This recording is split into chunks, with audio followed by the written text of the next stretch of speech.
अरे का किथो जात था? अरे का किथो? अरे सोल लरी जोड़ी सोल लरी हाय काबर किथो जात था? अरे काबर किथो?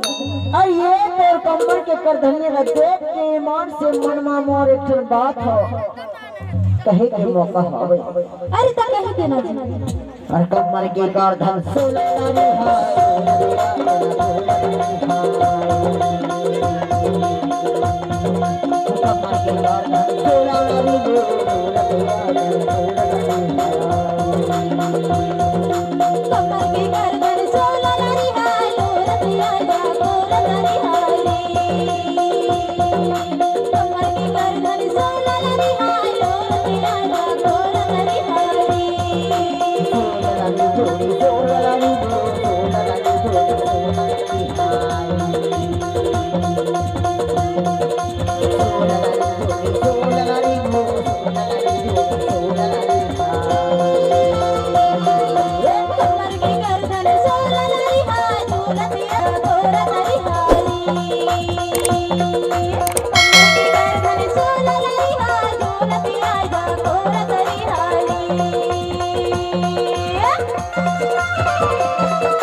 अरे गाली गा ईमान से